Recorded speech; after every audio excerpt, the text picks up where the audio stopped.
Hindi presentation Vaibhavita ma'am. Barrackpore senate public school में आप सभी का स्वागत है। आज हम सभी कक्षा 10 के विषय हिंदी कहानी खंड का अध्ययन करेंगे। कहानी का शीर्षक है धावक और इसके लेखक है संजीव। लेखक का जीवन परिचय। संजीव आधुनिक हिंदी तथा कथा साहित्य के एक प्रमुख हस्ताक्षर है। इनका जन्म उत्तर प्रदेश के सुल्तानपुर जनपद के बांगर कला नामक गांव में एक सामान्य परिवार में हुआ था।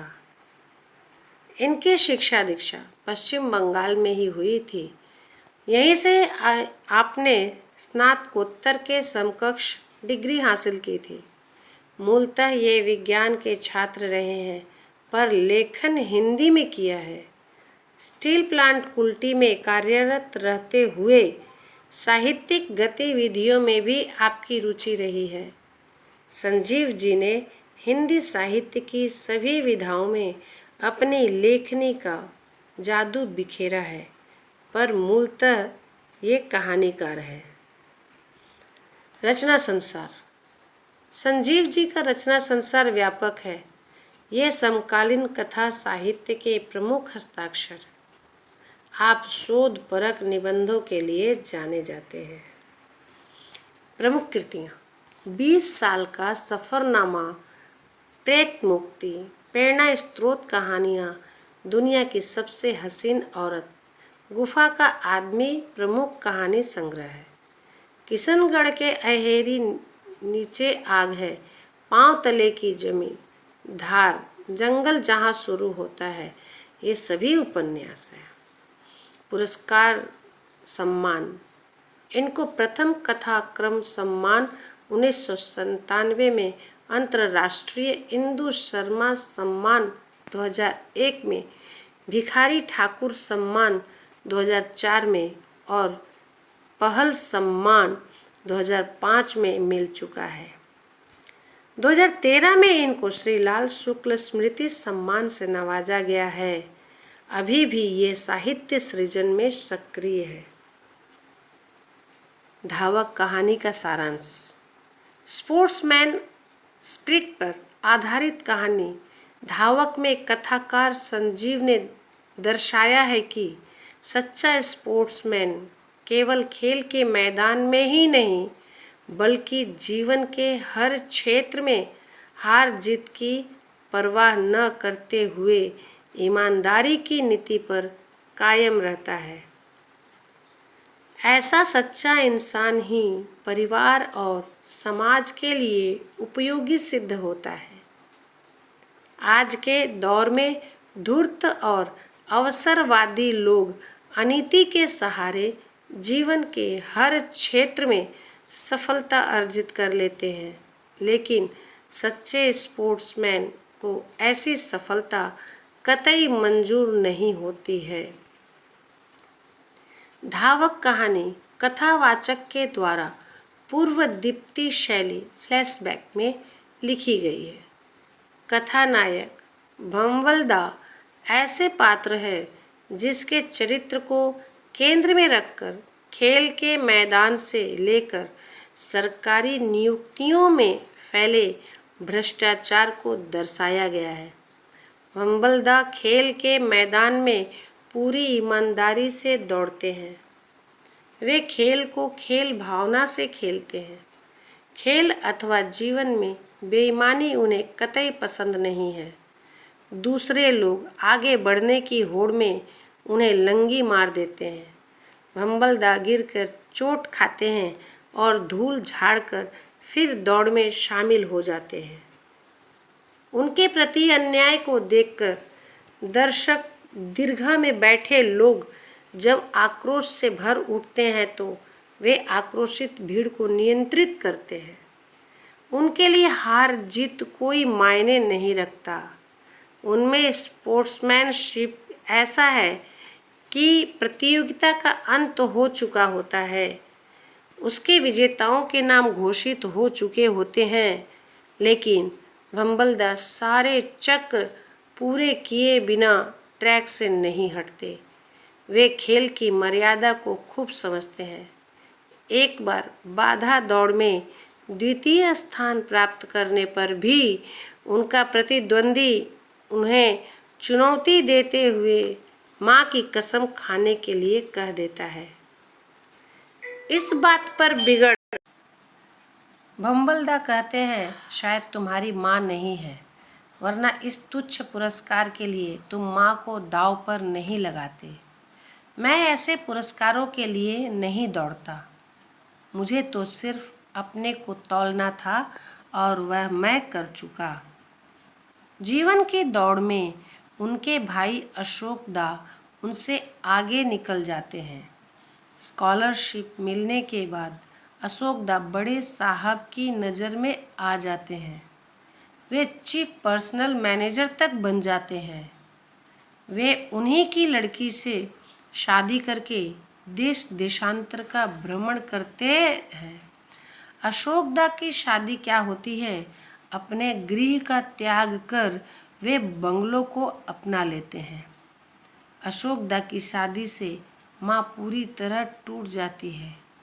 भंबलदा मर खप कर माँ की जिम्मेदारी संभालते हैं और अपने बूते पर बहन का ब्याह करते हैं। माँ के लिए तो बेटा बेटा ही होता है।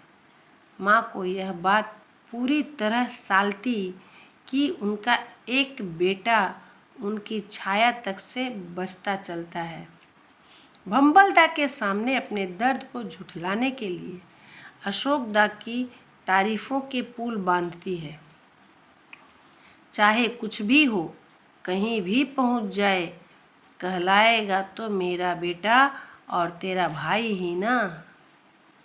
भंबलदा के माँ के दर्द को खूब समझते थे, इसलिए वे बिना प्रतिवाद किए माँ की बातों को अनसुना कर चल देते हैं। दोनों भाइयों की कड़ी को जोड़ने के लिए कथावाचक कई प्रयास करते हैं। दोनों भाइयों के बीच पद और प्रतिष्ठा की बड़ी खाई है। कथावाचक भंबलदा को ऑफिस सुपरिटेंडेंट बनाना चाहता है। उन्हें ऐसा लगता है कि अपने समकक्ष होने पर बड़ा भाई छोटे भाई को आत्मसात कर लेगा। शैक्षिक योग्यता न होने के बावजूद वे भंबलदा को ऑफिस सुपरिटेंडेंट बनाने के लिए उपाय करने लगते हैं। भंबलदा इसे बड़ा भाई का कारनामा समझकर उन्हें फटकार लगाते हैं। वे अशोक दा को बंगले के फाटक पर ही रोक कर कहते हैं, आप यह जान ले, मुझे केवल अपनी योग्यता का रिटर्न चाहिए, कोई अवार्ड नहीं। इतने सारे सहकर्मियों को लांघते हुए शीर्ष पर गलत ढंग से पहुंचने की महत्वाकांक्षा नहीं है मेरी। इस बात का खामियाजा कथावाचक को भोगना पड़ता है, क्योंकि यह हरकत उन्हीं की थी। कुछ दिनों के उपरांत माँ कथावाचक को बुलाकर भंबलदा की शादी की जिम्मेदारी सौंपती है। वह एक मास्टरनी को राजी भी कर लेते हैं, लेकिन भंबलदा शादी से साफ इनकार कर देते हैं। शायद उन्हें अपनी भाभी के आचरण को देखकर आम औरतों से विरक्ति हो गई थी। शायद 350 की नौकरी में माँ के इलाज के बाद अपनी भावी पत्नी के भरण पोषण के लिए उनके पास पैसे नहीं बचते थे। शायद माँ की संक्रामक बीमारी के भय से अपनी भावी पत्नी को बचाना चाहते थे। भंबलदा ने अपनी विधवा बहन को भी माँ की सांघातिक बीमारी से बचने के लिए दूर ही रखा था और उसके गुजारा भत्ता के लिए प्रति माह 50 रुपये भेज दिया करते थे। भंबलदा जीवन के मार्ग में न तो परिवार को बोझ समझते हैं और न सामाजिक दायित्व से मुंह मोड़ते हैं। बंगाली हो या गैर बंगाली, हिंदू हो या दूसरे मजहब को मानने वाला, भंबलदा सब की खुशी नाम में शामिल होते हैं। किसी को अस्पताल ले जाना हो, घाट ले जाना हो, कब्रिस्तान ले जाना हो या शादी का सामान जुगाड़ करना हो तो उनके कंधे हाजिर रहते हैं। ऐसे सामाजिक व्यक्ति को व्यक्तिगत पढ़ाई का वक्त कहाँ मिल पाता था। इसलिए कोलू के बैल की तरह वहीं के वहीं रह जाते हैं भंबलदाह। बार बार फेल करने के उपरांत 5वीं बार में वे मैट्रिकुलेशन करते हैं। पढ़ाई गौण और घर खर्च का जुगाड़ करना मुख्य था उनके लिए। आदमी अप्रेंटिसशिप के लिए भी कितने पापड़ बेलने पड़े थे उन्हें। भंबलदाह को शान की नहीं, सम्मान की जिंदगी पसंद थी। उनके अनुसार शान में दूसरों से अपने को ऊंचा दिखाने की खुदगर्जी होती है। कथावाचक अशोक दा को बिना बताए चुपचाप उनका सिलेक्शन कर लेते हैं। इस बीच भंबलदाह प्राइवेट से इंटर कर लेते हैं। कथावाचक मौका पाते ही मास्टर रोल से कुछ प्रमोशन देकर उन्हें क्लर्क के पद पर पहुंचा देते हैं। वे इस काम को इतनी सफाई से अंजाम देते हैं कि अशोक दा को छोड़कर बाकी किसी को भनक तक नहीं मिलती है। भंबलदाह को शक भी नहीं होता है। कथावाचक उन्हें ग्रेजुएशन और पोस्ट ग्रेजुएशन के लिए उकसाते हैं, लेकिन उनसे यह सब नहीं हो पाता है। ड्यूटी के बाद पार्ट टाइम मुनीमी करके वे पैसे जोड़ लेते हैं, क्योंकि जवान बहन उन्हीं पर आश्रित है। माँ बहन की जिम्मेदारी के साथ सीमित आय और स्वाभिमानी व्यक्तित्व के कारण वह अपनी शादी नहीं करते हैं। भंबलदाह भाग्यवादी भी नहीं है। प्रथम स्थान प्राप्त करने वाला एक धावक उन पर व्यंग करता है। अगर आप मेरी ट्रैक पर होते तो प्रथम आते। उनके प्रति उत्तर में भंबलदाह कहते हैं, यदि मैं 2 साल पहले पैदा हुआ होता तो चीफ पर्सनल होता, और 2 साल बाद पैदा हुआ होता तो विधुर। दूसरों की परवाह किए बगैर भंबलदाह को अपने ट्रैक पर दौड़ते हुए 25 साल बीत गए हैं। उनके चेहरे पर झाइयाँ उभर आई है। उनके केश सफ़ेद हो गए हैं। एक बार उनका मजाक उड़ाने के लिए उनके बड़े भाई अशोक दा ने उन्हें विदूषक यानी जोकर का पुरस्कार देने की घोषणा की। भंबलदाह ने शिष्ट लहजे में कहा था, गलत पुरस्कार मैं नहीं लेता।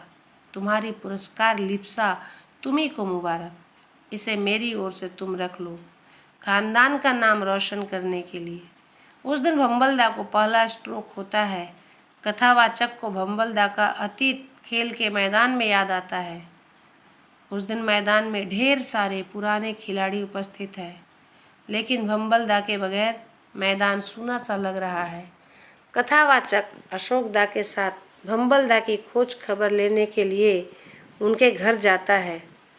उनकी मौत के मातम में काला धुआं उनके घर पर काले झंडे की तरह छाया है। वहाँ उन्हें ज्ञात होता है कि माँ 3 माह पहले ही गुजर चुकी है। माँ के निधन के बाद भंबलदाह की जिंदगी वहीं ठहर जाती है। कैलेंडर की पिछले 3 महीने से तारीख नहीं बदली गई है। एक बच्चे से कथावाचक को सूचना मिलती है कि पिछली रात भंबलदाह को दूसरा स्ट्रोक आया और वे सुबह ही चल बसे। वे अपने भाई के लिए एक लंबा पत्र छोड़ गए हैं, जिसमें उन्होंने अपने जीवन की सारी कड़वाहट उड़ेल दी है। हम दोनों टग ऑफ वार के दोनों और शक्ति आजमाइश करते रहे हैं। निश्चय ही मेरी संबंधता अपने दल के साथ है, जो तुम जैसों के अभिजात को मिट्टी में पलीता हुआ घर से चले जाने को जी जान से जुटा हुआ है। पत्र समाप्त कर कथावाचक एक बार फिर पूरे परिदृश्य का जायजा लेता है। उन्हें ऐसा प्रतीत होता है कि भंबलदाह दौड़ते हुए दृष्टि सीमा के पार अनंत के पथ पर अनवरत दौड़ रहे हैं। धावक कहानी किससे एक भंबलदा की कहानी नहीं है। भंबलदा तमाम मेहनतकश, ईमानदार और समाज के प्रति जिम्मेदार इंसान का प्रतिनिधि चरित्र है। इस तरह इस कहानी का सारांश यहीं समाप्त होता है। तब तक के लिए धन्यवाद। फिर मिलते हैं हम लोग अगले वीडियो में अगले नए अध्याय के साथ।